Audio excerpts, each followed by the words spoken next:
ערב טוב ומבורך, ברשות מוריי ורבותיי. Bezrat Hashem Yitbarach, on entame un nouveau Chumash, un nouveau livre de la Torah, Chumash Shemot, de Siyata d'Ishmaïa. Notre paracha contient 5 chapitres. Du premier chapitre au 5e chapitre de Chumash Shemot, Parashat Shemot. Le premier chapitre nous parle des 70 personnes qui sont descendues en Égypte. C'est en fait l'intégralité du peuple juif à sa racine, 70 personnes, une nefesh. Ensuite, en Égypte, Am Israël se multiplie, se surmultiplie. Rashi ramène le midrash connu que les femmes juives accouchaient 6 bébés dans chaque accouchement.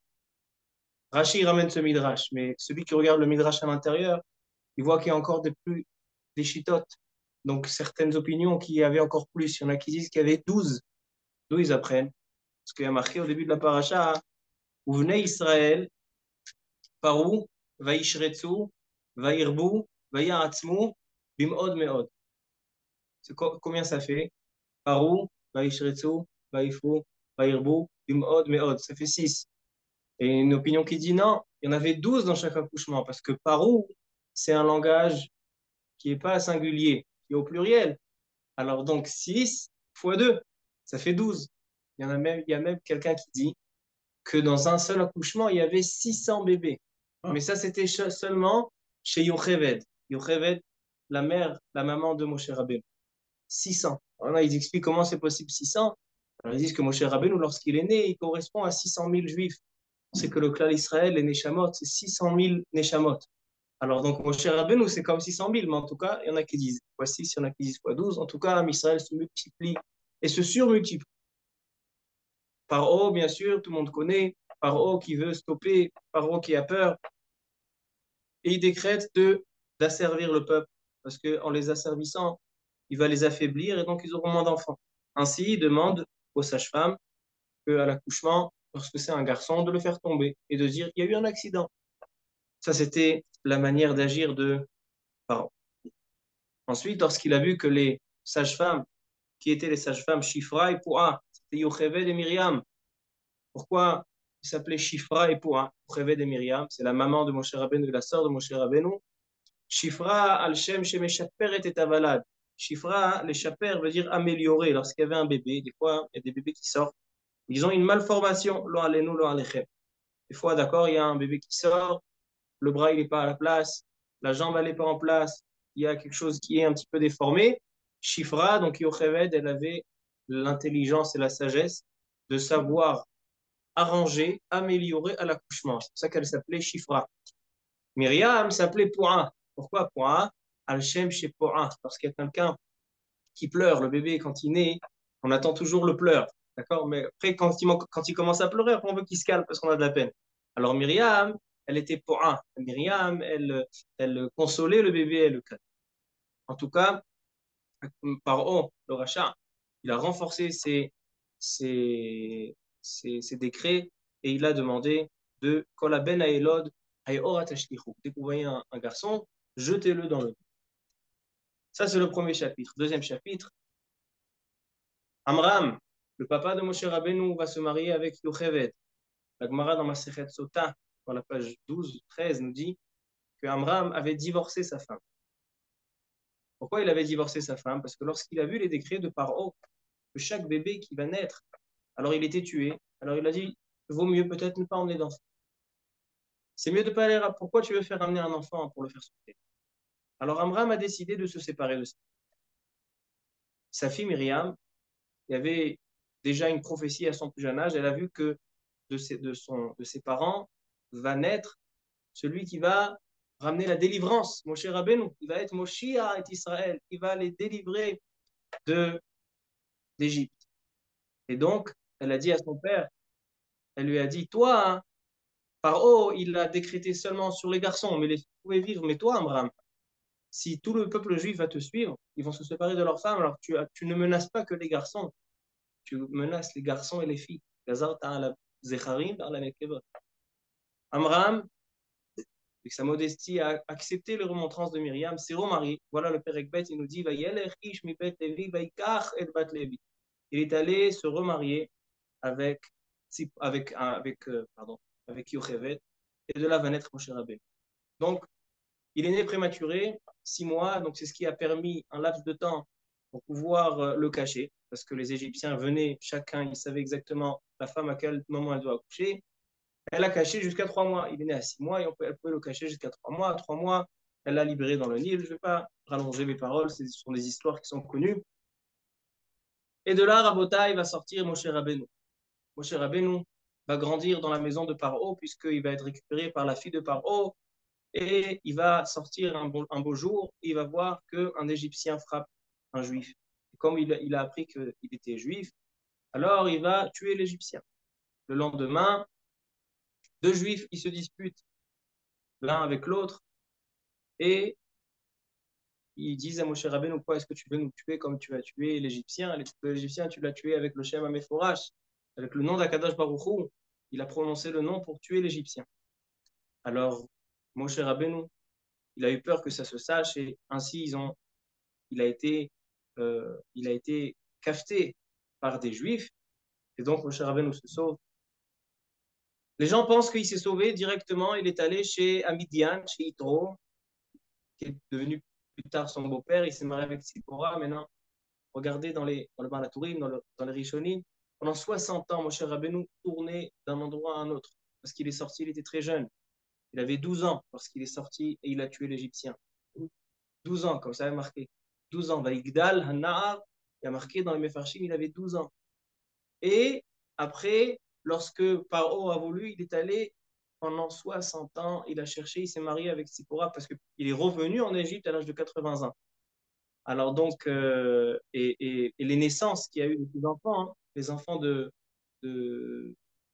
mon cher Rabbeinu, ils sont nés juste avant qu'ils reviennent en Égypte, parce qu'on va voir tout à l'heure l'histoire que lorsqu'il est revenu en Égypte par l'ordre d'Akadash Baruch Hu, alors il a eu le conflit, avec l'ange que l'ange voulait le tuer, mon cher Rabbeinu, puisqu'il n'avait pas fait la Brit Mila à son fils. Alors donc pendant 60 ans, mon cher Rabbeinu, il va, il tourne, et il n'a pas ni de parents, ni de maison, jusqu'à qu'il se marie avec Tzipora. Et donc après, il y a le buisson ardent, etc. Il va retrouver Kadosh Baruch Hu, Kadosh Baruch Hu lui donne des signes, etc. Jusqu'à qu'il vient devant Paro, et Paro dit, je n'accepte pas de libérer les peuples juifs. Et là, Kadosh Baruch Hu prononce et il dit, Beyad Chazaka Agareshem Merd. Il dit, allez-y, Baruch Ata Adonai, Shakol Yamid Baruch. Je ne connais pas. Mais en tout cas, Rabotai, ça c'est la paracha, les 5 chapitres de notre paracha. On va demander, avec votre permission, 6 questions et on donnera à Blineder une réponse qui répondra aux 6. Je ne sais pas si je vais vous répondre aussi sur la 6e, puisque Motsai Shabbat, ici, je dois dire quelques mots, alors peut-être que la 6e question, ça sera. En tout cas, on va poser les 6 questions. La première question, elle est la suivante. Regardez le premier pasouk de la paracha. Perek Aleph, pasouk Aleph. Ve'ele Shemot Bnei Israël. Voici les noms des enfants d'Israël. Abaim Mitzrayim. Et Yaakov, Ish ou Beto Pao. Yaakov Avinu et sa famille sont arrivés en Égypte. Nous dit Baal Aturim, fils du Roche. Il nous dit c'est quoi Ve'ele Shemot Bnei Israël? Shelo Shinu Shmotam. Pourquoi la Torah nous vient nous parler des noms des Juifs qui étaient en Égypte? Qu'est-ce que ça m'intéresse dans le nom, comment il s'appelait? Parle-nous de l'exil.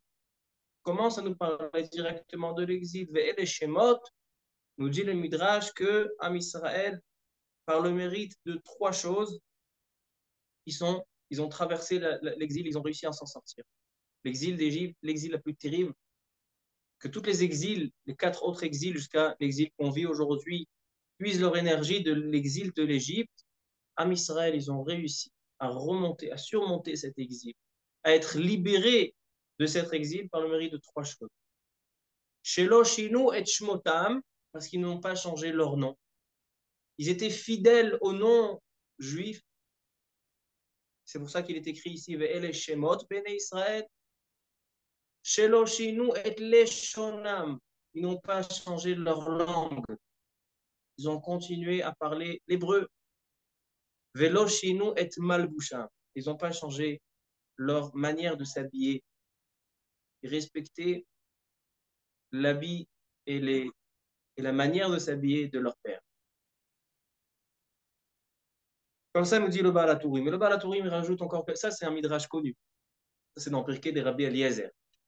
Mais il y a un autre midrash qui rajoute que la quatrième chose par laquelle, grâce à laquelle ils ont réussi à surmonter l'exil d'Égypte, c'est parce qu'ils ne parlaient pas de la Shonara. Ça, c'est un autre midrash. Mais Rabotai, le Baal HaTurim, il nous ramène un midrash qui s'appelle Pesikta Zutreta. Pesikta Zutreta. Un midrash que seuls ceux qui étudient toute la Torah tout entière peuvent le connaître. Pesikta Zutreta.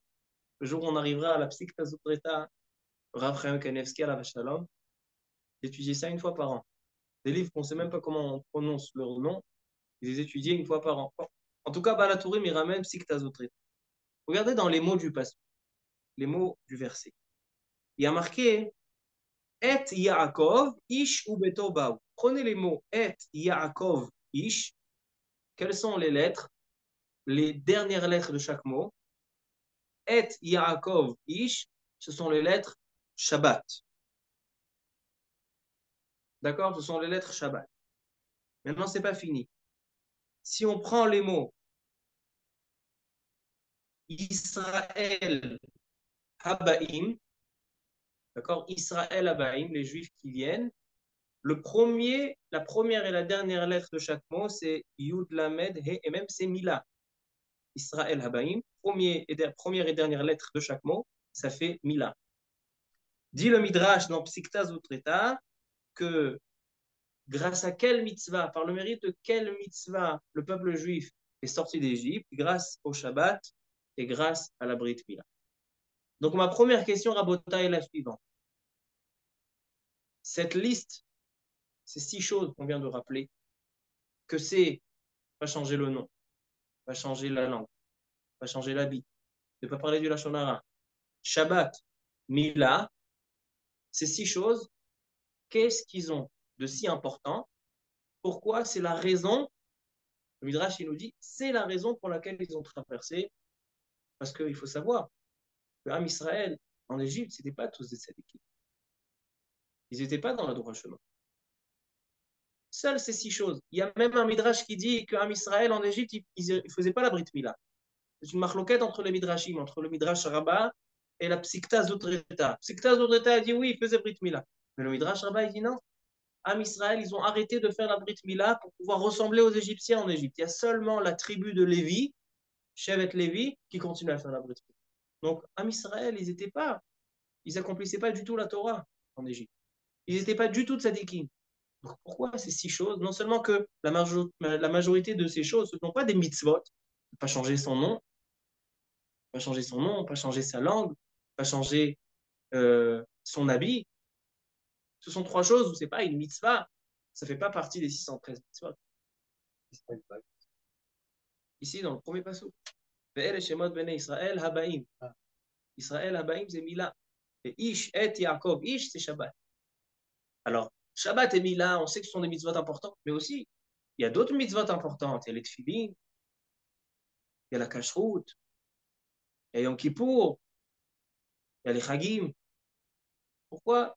Qu'est-ce qu'elle a dans cette petite liste de 6 choses?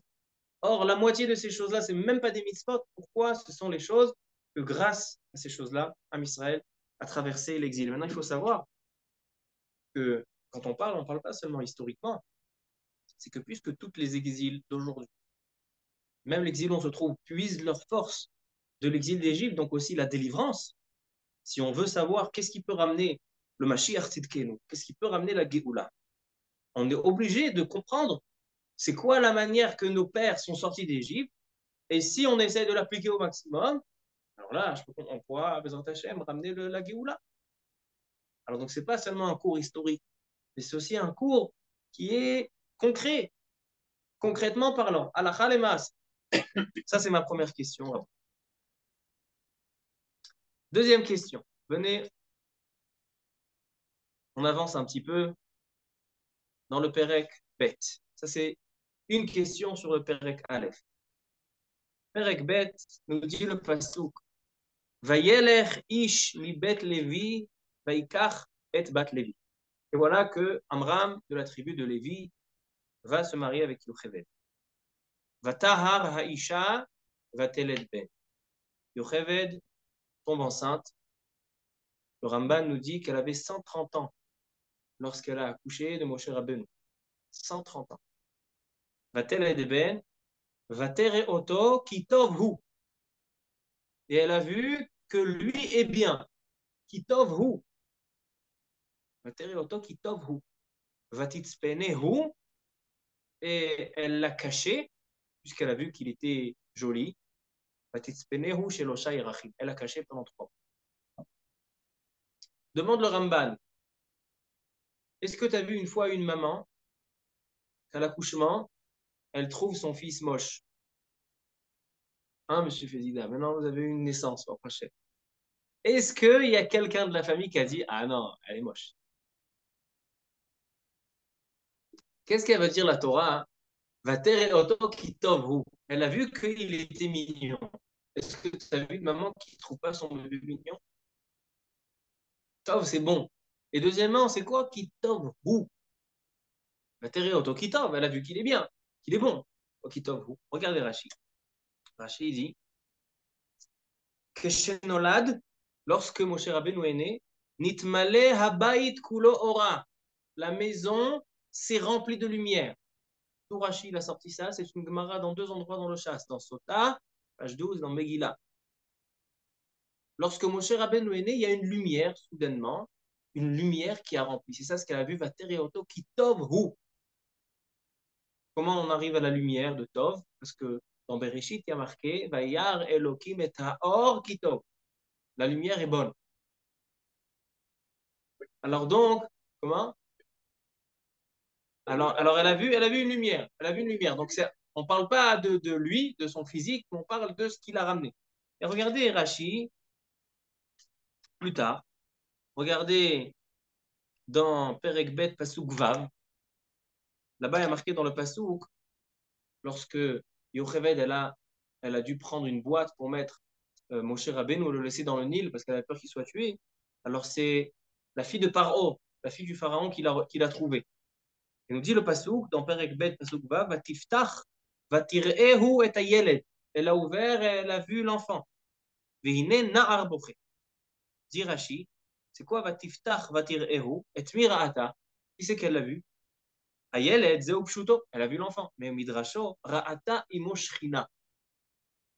Moshe Rabbeinu, non seulement que dans la maison il y avait plein de lumière, mais aussi il y avait la Shrina, la présence divine qui était avec Moshe Rabbeinu. Donc en fait, Rabotai, Moshe Rabbeinu, c'est quelqu'un qui est très spécial depuis sa naissance. Il ramène avec lui une lumière soudaine, une lumière intrigante, pour savoir c'est quoi cette lumière, et la Shrina. Alors Rabotai, il va vous ramener qu'est-ce qui a marqué dans les Sfarim. Rabbi Tzadok, Hakohen Melublin, et dans tous les Sfarim nous dévoilent c'est quoi cette lumière qui est apparue lorsque Moshe Rabbeinu est né. Nous disent les Sfarim, Shehayaze Oraganuz, c'était la lumière cachée. Quelle lumière cachée? Lorsque Kadosh Baruch Hu a créé le monde, il a créé le monde avec une lumière intense, une lumière si puissante que cette lumière éclairait même le mal. C'est-à-dire qu'un homme ne pouvait pas fauter et ne pouvait pas se tromper entre le bien et le mal, puisque la lumière éclairait. C'était une lumière si forte. Lorsque Adam Arishon a fauté, Akadosh Baruch Hu, qu'est-ce qu'il a fait? Il a pris cette lumière et il a caché. Or, à Ganouz, il a caché. On va voir tout à l'heure où il a caché. On va voir qu'il a caché dans la Torah. On a rappelé ça un petit peu la semaine dernière. Et lorsqu'un homme étudie la Torah, alors, d'un certain point de vue, il va dévoiler cette lumière. Ça correspond au Lag BaOmer. Le Lag BaOmer, on fait des feux. La tirade de Rabbi Shimon, puisqu'il a dévoilé des secrets, il a dévoilé énormément de lumière dans la Torah. Rabbi Shimon Bar Yochai, c'est pour ça qu'on allume des feux à Lag BaOmer, le jour de la disparition de Rabbi Shimon Bar Yochai. Parce que dans la Torah, Kadosh Baruch Hu a caché cette fameuse lumière intense. Maintenant, lorsque Moshe Rabbeinu va naître, va terrer Oto, Yocheved elle voit le Oraganouz. Ça, c'est un premier élément qu'on va essayer de travailler. Le Imre Emet de Gour, ça c'est le Rabbi Tzadok. Le Imre Emet de Gour, lui, il dit quelque chose de très intéressant. Il ramène Tosfot Arosh. Combien de temps elle a caché? Elle a caché 3 mois. À quelle date Moshe Rabbeinu est né? Le 7 Adar. 3 mois, donc il est né le 7 Adar. Elle a caché pendant 3 mois. Quand il est ressorti, du 7 Adar au 7 Nissan, ça fait un mois, il y a Sivan. 7 Sivan, c'est le jour de Shavuot. C'est-à-dire, la lumière qui est cachée dans la Torah va se dévoiler, elle va être cachée depuis le 7 Adar, et elle va rejaillir dans le monde, elle va ressortir, se dévoiler, parce qu'on ne peut plus la cacher après 3 mois, parce que Moshe Rabbeinu, après, ils sont venus chercher, le jour de Shavuot. Le jour de Shavuot, le jour du don de la Torah, le jour où on a, nous, la capacité d'aller rechercher cette lumière qui a été cachée par Moshe Rabbeinu, qui a été cachée par la maman de Moshe Rabbeinu et va ressortir. Moshe Rabbeinu, c'est celui qui a transmis la Torah. Ça, c'est un deuxième élément du Imre Emet. Et un troisième élément, Rabotai, un troisième élément très intéressant, c'est qu'il dit le Imre Emet que dans le Zohar HaKadosh, il est écrit que la lumière qui a, qui a été éclairée le jour de la naissance de Moshe Rabbeinu, c'est la lumière lorsque viendra le Mashiach, au Rosh el Mashiach. C'est-à-dire que si on essaie de faire un petit résumé, cette lumière dont on parle, Nitmale Abayit Ora, dit la Gemara. Gemara dans 2 endroits dans le chasse. Nitmale Abayit Ora, la maison s'est remplie de lumière. De quelle lumière s'agit-il? Il s'agit de la lumière de Adam Arishon, à la création du monde, avant la faute. C'est la lumière de Moshe Rabbeinu, que lorsque elle va ressortir 3 mois plus tard, c'est le jour de Shavuot, c'est la lumière de la Torah. Et c'est la lumière du Mashiach. Donc on est en train d'inclure Adam Arishon, Moshe Rabbeinu, le Mashiach, et Moshe Rabbeinu qui symbolise la Torah, puisque le 3e mois où il va ressortir, c'est le jour de Shavuot, le jour que la Torah va ressortir. C'est aussi quelque chose que... C'est ma deuxième question, ça, en fait. Qu'est-ce que ça signifie, ces choses-là? Qu'est-ce que ça vient nous apprendre? Entre parenthèses, on s'approche de Purim. Purim est marqué que Haman Aracha, lorsqu'il a voulu faire le décret sur Am Israël, il a dit, tiens, sur quel mois je vais choisir d'exterminer le peuple juif? Le mois de Hadar. Pourquoi le mois de Hadar? Puisque Moshe Rabbeinu, leur maître, est mort ce mois-là.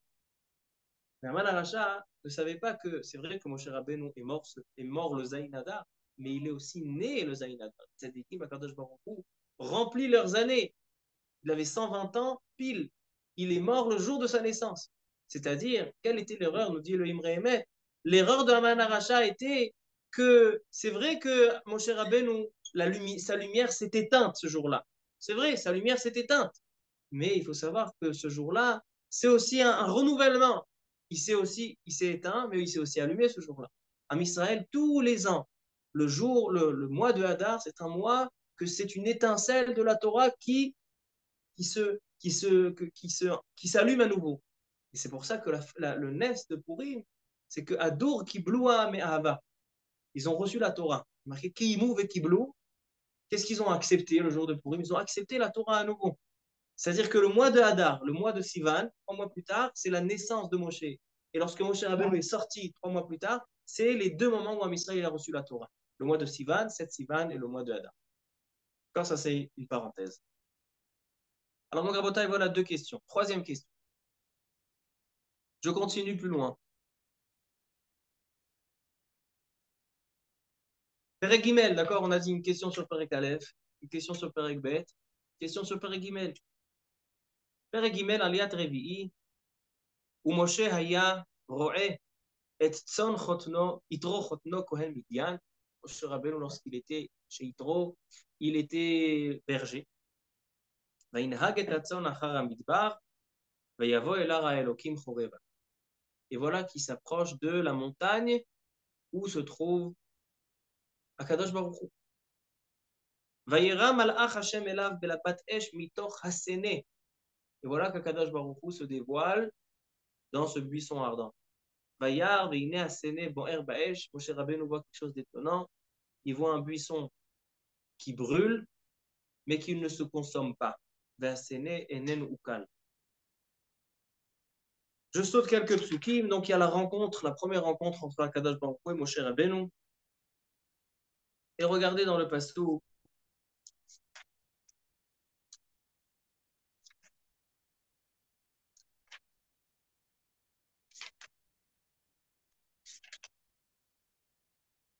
Regardez dans le Perek Dalet.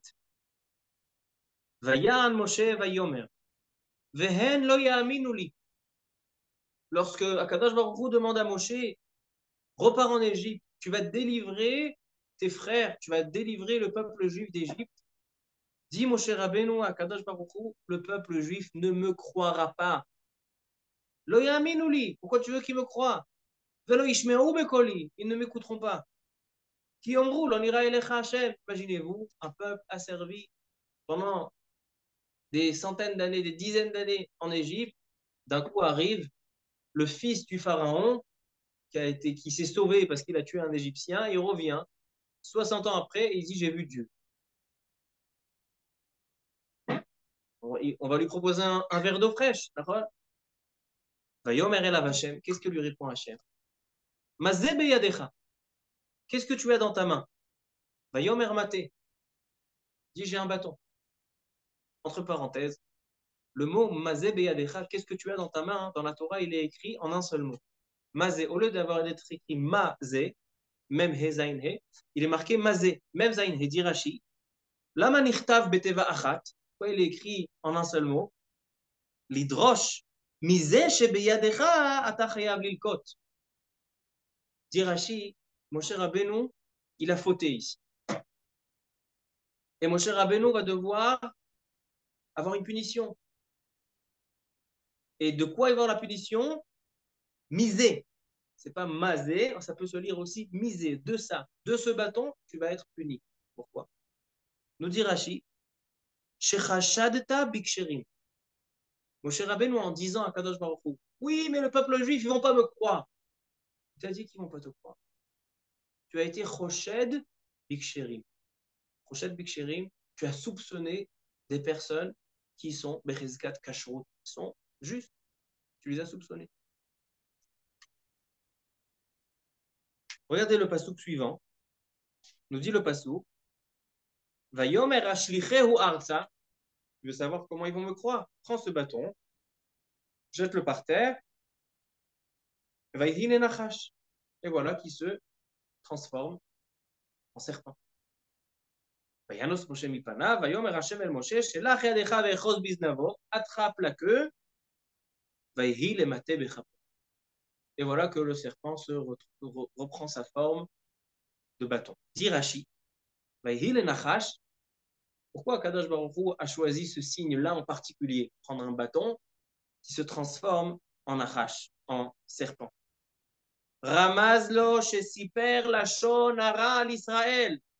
Mon cher Rabbeinu, tu as parlé de lashon hara sur un Israël. Parce que tu as dit, be'omro lo ya'aminu li. Vetafas umanuto shel nachash. Tu as, mon cher Rabbeinu, tu as utilisé l'instrument du serpent. Le serpent qui a fait fauter Adam Arishon. Comment il a fait fauter Adam Arishon? Avec du lashon hara. Qu'est-ce qu'il a dit? Il a dit, vous savez, Akadosh Baruch Hu, pourquoi il ne veut pas que vous mangez de l'arbre? Parce qu'il a peur que vous soyez comme lui. La faute, la racine de la faute dans ce monde-ci, qui a été instauré, qui a été inventé par le serpent, c'était avec la shonara. Donc Moshe Rabbeinu, il a utilisé l'instrument du serpent. C'est pour ça que sa punition c'était d'une part un signe pour voir qu'un Israël reconnaisse, c'est aussi une punition pour Hachem. Deuxième punition qu'a Moshe Rabbeinu, c'est le deuxième signe, c'est que Akadosh Baruch Hu lui dit mets ta main sous ton bras, Ave yadecha bechekecha, et qu'est-ce qui se passe? Vayotsia veinem et sora atkashalek. Voilà que Moshe Rabbeinu a attrapé la lèpre. La lèpre, Pourquoi elle vient? Dit la Gemara dans Masechet Arachin, dans la page 16, que la lèpre vient lorsqu'un homme parle du Lashon Hara. Et on a vu ça chez Myriam, Myriam Anevia. Lorsque Myriam a parlé du Lashon Hara de Moshe Rabbeinu et sa femme, Myriam est devenue lépreuse, elle a attrapé la lèpre. Ça, c'est le deuxième signe. Il dit à Kadosh Baruch Hu, si un Israël ne te croit pas lorsqu'il va voir le premier miracle, alors il te croira au deuxième miracle. Et s'il ne te croit pas au deuxième miracle, il te croira au troisième miracle. C'est quoi le troisième? Prends de l'eau du Nil et tu verses sur le parterre et ça se transformera en sang. Rabotai, ma question est la suivante. Tout d'abord, pourquoi Kadosh Baruch Hu choisit de punir Moshe Rabbeinu par ces trois choses? Pourquoi? Parce qu'il a soupçonné. Est-ce qu'il a soupçonné? Il a dit Vehen lo ya'aminu. Il n'a pas dit Vehen lo ya'aminu parce qu'il les connaît et qu'il les dit non, ils ne vont pas me croire. Non, Moshe Rabbeinu, il prend des précautions. Il dit peut-être qu'ils ne vont pas me croire. C'est logique, on l'a dit tout à l'heure. Ça serait logique qu'ils ne me croient pas. Ils vont croire chacun qui vient, qui leur raconte des histoires. Comme Moshe Rabbeinu, il est puni sur la Shonara. Shonara. Tamoua Beoter. Non seulement, non seulement ça, c'est que pourquoi besoin de trois signes?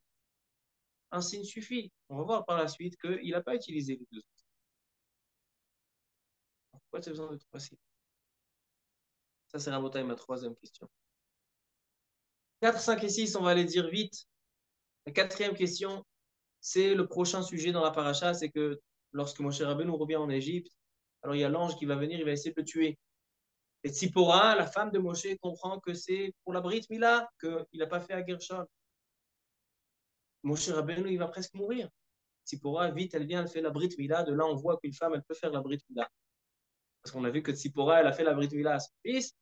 Et Moshe Rabbeinu est épargné. Khatan damim la moulotte. Grâce à la Brit Mila, mon mari n'est pas mort. Je vous pose une question à Bretagne. Regardez Rachid là-bas. On n'a pas le temps, il se fait tard. Rachid là-bas, il dit, c'est quoi Khatan damim la moulotte? Pourquoi Moshe Rabbeinu, il a été sauvé? Pourquoi Moshe Rabbeinu, il n'a pas fait la Brit? À cause du voyage. Un bébé, quand on lui fait la Brit Mila, on ne peut pas lui faire un voyage. Ça l'affaiblit. Il peut être en danger. Maintenant, d'attendre, faire la Brit et attendre. Moshe Rabbeinu, il a dit, oui, mais quand Akash Baruch Hu, il va t'y aller. Alors en fait, Moshe Rabbeinu, il n'a pas fait la Brit pour pouvoir accomplir la demande d'Akadosh Baruch Hu. C'est pas que Moshe Rabbeinu, il a dit, moi, je fais pas la Brit Mila à mon fils. C'était le Shem Shamaim, c'était pour pouvoir. Et maintenant, qu'est-ce qu'il y a? L'ange, il voulait le tuer. Tu veux tuer Moshe Rabbeinu sur une faute que. C'est pas une faute, il a juste repoussé parce qu'il sait qu'il n'a pas envie d'attendre. Tu lui as demandé d'aller sauver l'âme Israël. C'est Pikuach Nefesh. Quand on a une Brit Mila contre un Pikuach Nefesh, quand on a un danger de mort, qu'est-ce qu'il prend? Le danger, n'est-ce pas? Il y a marqué même, il y a une grande question dans les poskim. Elle a été demandée au Rav Ovadia Yosef à l'époque. C'est comme ça qu'il faisait, comme sa réponse à la Khalem Maaseh, lorsqu'il y a une bride qui tombe Shabbat. Il y a une bride qui tombe Shabbat.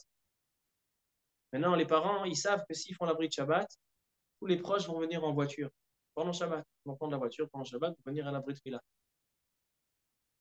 Le Rav Ovadia Yosef, il a dit, repoussez la. Mais celui qui fait pas la bride le 8e jour, c'est Issour Karet. Il a dit ça entre Chilou Shabbat, Chilou Shabbat des gens. C'est vrai que la bride Mila, elle repousse le Shabbat, mais Chilou Shabbat des gens. Alors donc la bride Mila, on peut la repousser dans certains cas.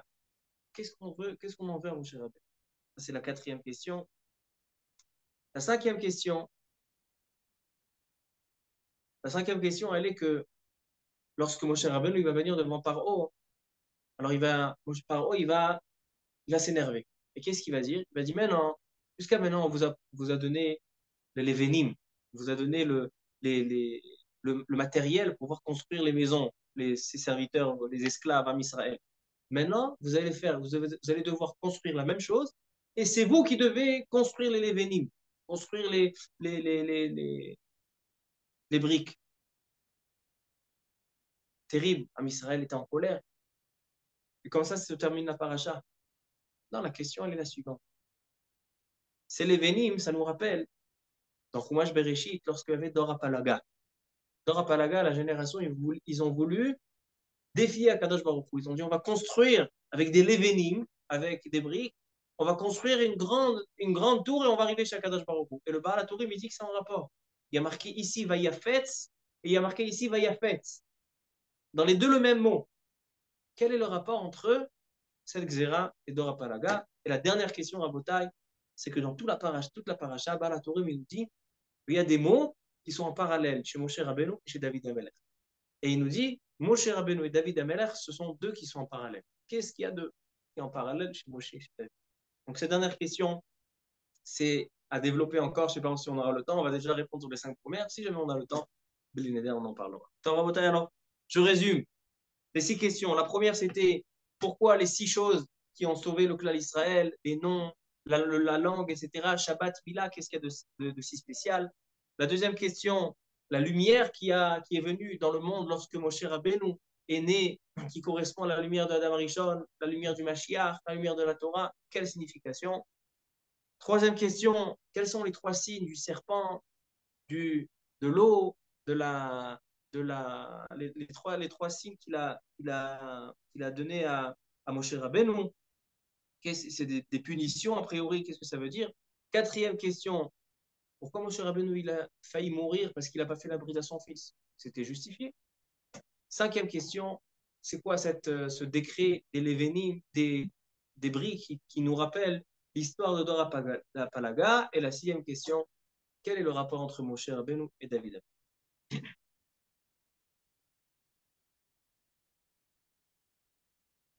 Alors, Rabotai,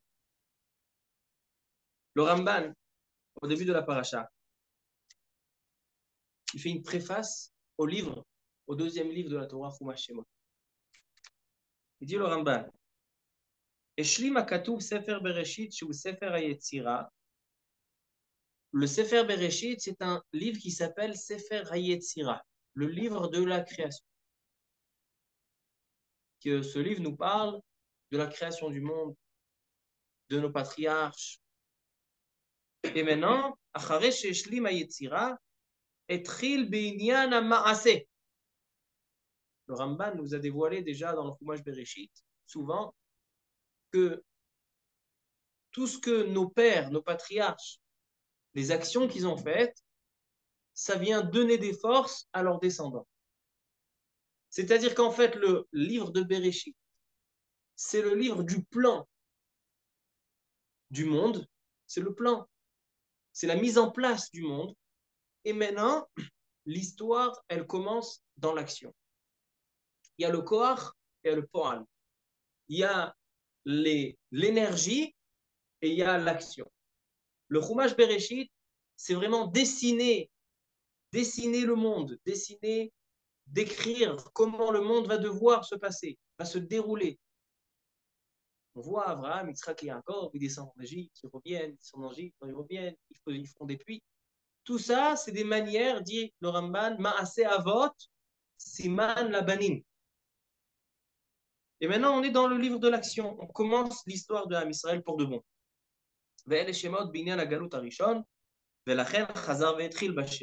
Comme ça nous dit le Ramban. Et à la fin, il termine le Ramban et il dit, et comment se terminera le Chumash? Le Chumash Shemot vient nous dire, voilà, maintenant commence l'histoire de l'exil, et comment Am Israël, ils vont pouvoir continuer les actions entamées par leurs patriarches, l'énergie qui leur a été transmise par les patriarches, et à quoi ça va les ramener? La reine, Ishlam, Sefer Hazeh, Beinyan, Mishkan. La finalité de ce livre sera que Am Israël, lorsqu'ils vont sortir d'Égypte, c'est pour aller recevoir la Torah et construire une résidence pour Hachem, afin que Hachem résidera parmi le peuple juif.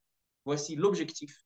Voici la finalité du Chumash Shemot, c'est la résidence d'Hachem parmi les Juifs. Comme ça nous dit le Ramban. La semaine dernière, on a énoncé les paroles de Rabbi Tzadok à Kohen Belublin, qui nous dit qu'en fait, le livre de Bereshit, c'est pas seulement décrire le plan, comment le monde doit se dérouler. Mais les 12 parachiotes de Bereshit, les 12 parachiotes correspondent aux 12 astres et aux 12 mois de l'année et aux 12 tribus qui vient nous enseigner qu'en fait, la création, un homme, si on demande à chaque juif, combien de temps ça a mis à Hachem de créer le monde? Il va nous dire, en 6 jours, le 7e jour, c'était le jour de repos. La création du monde, elle a mis plus de 2000 ans. Pourquoi? Parce que le Chumash Bereshit, depuis le premier jour jusqu'à la mort de Yosef, Vaïsem Ba'aron Bemitzraïm, le dernier verset du Chumash Bereshit, c'est tout ça, c'est la création du monde. La création du monde, elle n'est pas seulement créer un monde, créer de la matière, mais c'est créer le monde avec le sens et l'essence du monde. Et puisque le Chumash Bereshit se termine par Yaakov Avinu, qui passe les 17 merveilleuses années en Égypte, en exil, et nous dit là-bas Kaeretz Goshen, nous disent là-bas le Zohar HaKadosh, Orachaim HaKadosh, Yaakov Avinu, il était comme dans le Olam Haba. Ça veut dire qu'en fait, il avait terminé le Olam Haba. C'était la Shlemut. C'était le complément de la création du monde. C'était à la fin du Chumash Bereshit. Et lorsque Yosef Hatzadik, on voit Yosef Hatzadik, c'est-à-dire que toutes les épreuves, on a vu que depuis Bereshit, il y a eu des nisyonot, il y a eu des épreuves, il y a eu des fautes, il y a eu des erreurs. Mais il y a eu l'époque de Abraham, il y a eu l'époque de Yitzhak, de Yaakov, les frères, Esav, la vente, Yosef Hatzadik qui est dans l'épreuve en Égypte. Tout ça, Rabotai. Nous, on pense qu'en fait, tout ça, c'était après la création du monde. Il y a eu la création du monde, et après, les gens, ils ont fauté. Non. Le Chidouche qui nous dit, le Rav Tzadok HaMelubin, c'est que toutes ces, ces endroits où nos pères ont trébuché, ont tombé, ont fauté, toutes les souffrances, ça fait partie de la construction du monde. Ça fait partie de la fabrication du monde. Et quand le monde sera terminé, lorsque Yosef Hatzadik, c'est le symbole de celui qui a tout traversé et qui est arrivé à la perfection. C'est pour ça que le dernier passouk, nous dit le Rav Sadok Akohen Melubin, le dernier passouk de Chumash Bereshit, c'est que Yosef est décédé et ils l'ont mis dans une boîte. Pourquoi la Torah elle termine Vaïsem Ba'aron Bemitzrayim? Pourquoi la Torah Chumash Bereshit termine comme ça? Alors il nous dit le Rav Sadok Akohen Melubin, selon le Midrash Tanchuma. Le Midrash Tanchuma il dit que pourquoi Am Israël, lorsque Am Israël ils sont marchés dans le désert, ils marchaient avec les ossements de Yosef dans la boîte et dans le côté il y avait la boîte avec le Sefer Torah. Ils ont demandé quel rapport est entre les deux. Tu prends la Torah, ce qu'il y a de plus sacré, et tu es en train de porter aussi des os d'un mort. Il dit, l'Omar Lecha, il disait aux nations, il disait, chez qui aime Zé, ma chez Petrou Bézé. Yosef Hatzadik, il a accompli, malgré toute la difficulté, il a accompli tout ce qui a marqué dans ça.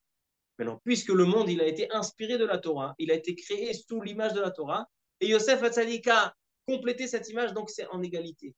L'armoire où il y a le Sefer Torah et l'armoire où il y a les ossements de Yosef, c'est en égalité. C'est en fait la finalité de la création. C'est ça le chidouche de Rabbi Tzadok HaKohen Melubin. Donc en fait, Rabotai, on a terminé la semaine dernière Chumash Bereshit, qui est en fait la création complète du monde.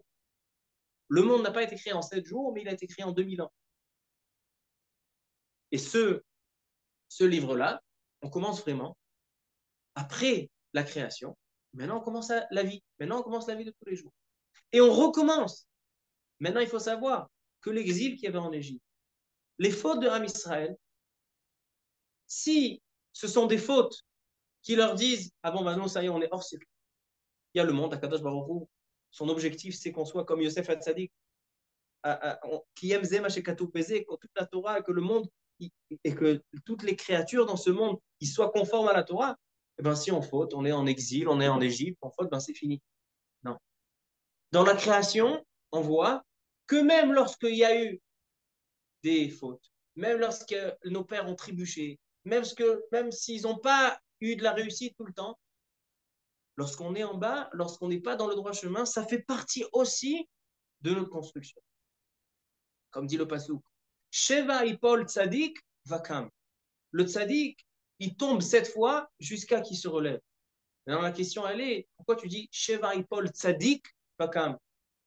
Que le Tzadik tombe 7 fois. Non, l'homme tombe 7 fois, et lorsque la 7e fois, il va se lever, Vekam Tzadik. Sheva Ipol, Vekam Tzadik. Sheva Ipol Tzadik. Les néphilotes, lorsque l'homme tombe, lorsque l'homme n'est pas dans la réussite, n'est pas dans le droit chemin, ça fait partie aussi de sa réussite, à condition que le voit ça comme ça. Lorsque le juif comprend et il reste toujours de l'espoir. Lorsqu'un juif, même quand il est en bas, il espère arriver à la perfection, alors chez lui, même quand il trébuche, ça fait partie de sa construction. Mais si l'homme, lorsqu'il trébuche, alors il dit, ben, c'est que je suis hors circuit, c'est que ça ne me convient pas. Alors en fait, lorsqu'il a trébuché, ça l'a sorti du jeu. Ça ne fait pas partie de sa construction. Ça, c'est en fait une nouvelle compréhension sur tout ce qui est le Chumash Shemot et sur tout l'exil et sur toute la vie de l'homme. C'est une nouvelle optique. On pense que voilà, Israël sont en exil, c'est le noir, c'est l'obscurité la plus totale. Eh bien non, ça fait partie de la construction. Comme ça, il nous dévoile le Rav Tzadok HaKohen Medoubli. Maintenant, écoutez bien. Am Israël, je réponds maintenant à la première question. La première question, elle était pourquoi ce sont les 6 choses qui a protégé le peuple d'Israël. Alors, au taille, vous allez voir d'avoir les flammes. Personnellement, j'ai kiffé. Am Israël, ils ont été sauvés. On va prendre les 3 premières choses. Ils n'ont pas changé leur nom, ils n'ont pas changé leur langue, ils n'ont pas changé leur manière de s'habiller. On a posé la question, c'est même pas des mitzvot dans la Torah. Pourquoi c'est ce qui va les sauver? Alors, vous savez quoi? Am Israël, ils savent qu'ils ne sont pas dans le droit chemin. On a dit en Égypte, ce n'était pas des tzaddik. Ils n'étaient pas dans le droit chemin. Mais lorsque l'homme ne change pas son nom, lorsque l'homme ne change pas la manière de s'habiller comme ses patriarches, lorsque l'homme ne change pas sa langue, il est en train, en fait, de témoigner que c'est vrai qu'il trébuche, mais il est toujours dans le même circuit. Il a toujours le même objectif. Si un juif, il sait qui c'était son père, qui c'était son grand-père, qui c'était ses patriarches, Abraham, Yitzhak, Yaakov, les 12 tribus. Maintenant, lui, il ne va pas renier, il ne va pas couper le lien. Le nom de l'homme, la langue de l'homme, l'habit de l'homme, c'est le cadre qui recadre l'homme à ses origines. Quelqu'un qui garde ses origines, c'est celui qui ne change pas son nom, celui qui ne change pas sa langue et celui qui ne change pas ses habits. Maintenant, comme on l'a dit tout à l'heure, lorsqu'un homme trébuche et lorsqu'un homme faute, qu'est-ce qui va transformer cette faute en construction? À savoir comment l'homme l'explique, comment l'homme l'interprète. Est-ce que je l'interprète parce que, bon, ça fait partie de mon chemin, pour pouvoir arriver à être comme mes patriarches, parce que je ne change pas ni mon nom, ni ma langue, ni mon... Donc en fait, Rabotaï, pourquoi Israël, ils sont sortis de l'exil d'Égypte? Parce que l'exil d'Égypte, chez eux, c'était une construction. L'exil, chez eux, ce n'était pas une déconnexion, mais ça faisait partie du chemin. De la même manière que chez Abraham Avinu, il y a eu des fautes, il y a eu des ta'anot, chez Yitzhak Avinu, et chez Yaakov Avinu, et chez Yosef Hatzadik, et chez les frères. Mais finalement, ils sont tous tzadikim. Pourquoi? Parce que toutes ces erreurs, c'était pour pouvoir arriver à la perfection. Yosef, Hayab, Mitzrayim, Vaïtamen, Ba'aron. Depuis Bereshit, jusqu'à Yosef, Vaïkaver, Ba'aron. Ça répond à cette question. Et on a encore 3 choses. La Shonara, Shabbat et Mila. Alors, la c'est très simple. Ça aussi, c'est la bibliothèque. Nous dévoile le Ramban que la finalité de l'action du juif, c'est la résidence d'Hachem. C'est lorsque Israël, à la fin du Chumash Shemot, ils vont construire un Mishkan et Akadosh Baruch Hu va résider parmi eux. Comment faire résider Hachem parmi eux? Résider seulement dans une maison? Est-ce qu'on peut concevoir qu'Hachem, ben, je vais lui construire une tente, et ben, il va résider? Non. Il faut quelque chose de plus profond. Il faut quelque chose de plus complet. On sait que lorsqu'on a envie de quelque chose de complet, il faut que ce soit en parallèle dans Olam, Shana, Venefesh. Dans le monde, dans le temps et chez l'homme. Maintenant, en bataille, la présence divine chez l'homme, elle se fait tout d'abord par l'étude de la Torah. L'étude de la Torah, c'est ce qui en fait rattache l'homme à Kadosh Baruch Hu. Il y a marqué que celui qui étudie la Torah, la Shrina réside sur lui, Kadosh Baruch Hu réside sur lui.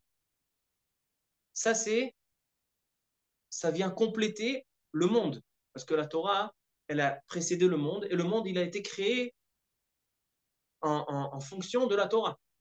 Donc en fait, si j'étudie la Torah, j'ai rattaché la Bria, j'ai rattaché le monde tout entier à Kadosh Baruch Hu. Parce que maintenant, Kadosh Baruch Hu réside dans ce monde grâce à moi, grâce à mon étude.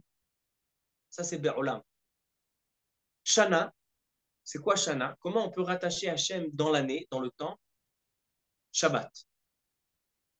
Quelqu'un qui fait Shabbat et qui comprend que le Shabbat, c'est pas seulement on coupe le boulot, on arrête le travail, on mange, on profite de la famille, on va écouter des shiurim, c'est pas ça. Le centre, le point central du Shabbat, c'est témoigner la présence d'Hachem dans la création. Parce que si tous les vendredis soirs, Shabbat, je témoigne à nouveau qu'Akadosh Baruch Hu a créé le monde, il a créé le monde, il a créé le monde, alors donc ça fait en fait mettre une présence d'Hachem, pas seulement dans le monde maintenant, mais aussi dans le temps. Donc ça c'est Olam, Shana, c'est le Zman. Ensuite, on a le Nefesh, le corps humain. Qu'est-ce qui fait la présence divine sur le corps humain? La Brit Mila. La Brit Mila, lorsqu'on enlève la Orla, c'est ce qui fait en fait résider la présence d'Hachem. Dit le Shem Ishmoel à la Shalom, dans Shanata Freshain Vav. Dit le Shem Ishmoel que lorsque Adam Arishon est né, il n'avait pas à faire la Brit Mila. Parce qu'il n'y avait pas ce surplus de peau. Dans la Brit Mila, on enlève un surplus de peau. Il est Nolad Mahoul. Il est né déjà sans la Orla. Lorsque Adam Arishon il a fauté à cause du Nachash, à cause du serpent, la Zohamat Nachash, donc cette saleté que le Nachash a ancrée dans Adam Arishon, c'est cette or-là. Et c'est en fait une déconnexion de l'homme avec Hachem. L'homme, Adam Arishon était proche d'Hachem, maintenant à cause de cette or-là, il va être éloigné. Et pour pouvoir le rattacher, il va falloir faire la brite à chaque fois. Donc la brite Mila, c'est ce qui en fait rattache l'homme à son créateur. Alors c'est quelque chose de très intéressant, il dit le Shem Ishmael, que Paro, il est appelé le Nachash. Dans les Nevi'im, donc Paro, il est comparé au Nachash. Parce que Paro, il vient déconnecter la présence d'Hachem. Toujours il dit, Mi Elokim Asher Yeshma Bekolo. Qui c'est qui donne à manger aux Égyptiens? Normalement, quand un homme il demande à Kadosh Baruch Hu, un homme il voit qu'il y a des pluies, etc. Il voit la main d'Hachem. Mais en Égypte, l'alimentation, elle était par le Nil. Et lorsque Paro venait devant le Nil, alors le Nil montait et ça arrosait. Donc en fait, il ne voyait pas la main d'Hachem dans la nourriture, dans la consommation. Donc, Paro, c'est le Shoresh Nituk. C'est la racine de la déconnexion avec Hachem. Ça, c'est exactement les trois choses. Que lorsque Am Israël, ils n'ont pas fait la Shonara, que la Shonara, c'est l'instrument du Nachash, que c'est lui qui a ancré cette déconnexion. Et lorsque Am Israël, ils ont fait Shabbat et Mila, en fait, ils ont complété la présence d'Hachem dans Shabbat, Mila et Torah. Et les Rachet Tevot Rabotai, les lettres de Shabbat, c'est Shabbat, Brit, Torah. Parce que la racine de ces trois choses, ça, c'est la même chose en trois dimensions. Shabbat, Brit et Torah, c'est la même chose en trois dimensions. Le Shabbat, c'est la présence divine dans le temps. Brit, c'est la présence divine dans le corps humain. Et la Torah, c'est la présence divine dans le monde. Olam, Shana, Nefesh. Donc ça vient répondre à la première question. La deuxième question, c'était que mon cher Rabbeinu, il rêvait de la vue, elle a vu cette lumière. Alors je reviens au rapport entre Adam, Moshe et le Mashiach.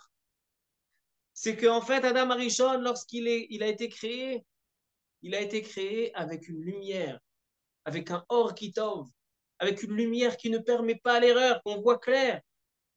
Lorsqu'il a fauté, ça a été retiré. Mais mon cher Rabbeinu, lui aussi, il est né Mahoul. Lui aussi, il est né, mon cher Rabbeinu, il peut bien faire la brise qu'il a. Et il est né avec cette lumière. C'est-à-dire qu'en fait, mon cher Rabbeinu, il va naître comme Adam Arishon avant la faute. La naissance de mon cher Rabbeinu, c'est exactement comme Adam Arishon est né avant la faute. Il est né Mahoul, il est né déjà avec la Brit Mila, et il est né avec cette lumière. Pourquoi? Parce que ce que Adam Arishon, il avait une présence, une connexion avec Hachem, même si après il a fauté à cause du Nachash, et bien Moshe Rabbeinu, il va encore avoir cette force, parce qu'on a dit, il y a le livre de la création, et maintenant il y a le livre de quoi? De l'action. Donc, Comme il y a eu la création, c'est le plan, maintenant ça se reproduit. Maintenant ça se produit dans l'action. Donc en fait, Moshe Rabbeinu, il est en parallèle avec Adam Arishon. Donc Moshe Rabbeinu, il va naître avec tous les instruments pour sortir de l'exil. C'est quoi? Parce qu'en fait, l'exil, c'est s'éloigner. Par haut, c'est s'éloigner. Par haut, il nous éloigne, il nous déconnecte d'Hachem. Et Moshe Rabbeinu, lui, il nous reconnecte avec Hachem par la lumière de la Torah. Le Or Haganous dans la Torah. C'est pour ça que Moshe Rabbeinu, il est né le 7 Adar. 3 mois plus tard, c'est Shavuot. Et la lumière du Mashiach, le Mashiach, il viendra pour sortir de l'exil. C'est là où on se reconnectera avec la Kadosh Baruch Hu. C'est là où on retrouvera la dimension du Olam Haba, la dimension du Shabbat. Le Shabbat, c'est Me'en Olam Haba. C'est comme Yaakov Avinu, la finalité du fromage Bereshit. Il n'y a pas d'Yetzer Hara, c'est le Me'en Olam Haba. C'est la finalité du monde. Donc en fait, mon cher Rabbeinu, il symbolise Adam Arishon avant la faute. Et c'est lui qui nous donne la force de pouvoir y accéder. Ça, c'est Vateri Otokito. C'est pour ça que la maison s'est remplie de lumière et elle a vu aussi Shekhinah Imo. Parce que Moshe Rabbeinu, il symbolise la connexion avec Hachem. Donc Shekhinah Imo, la Shekhinah, elle était avec lui. Maintenant, c'était quoi les Gimel Otot, les 3 signes? Le serpent, Moshe Rabbeinu n'est pas un Lachon Hara, on a demandé, c'est même pas du Lachon Hara. Non.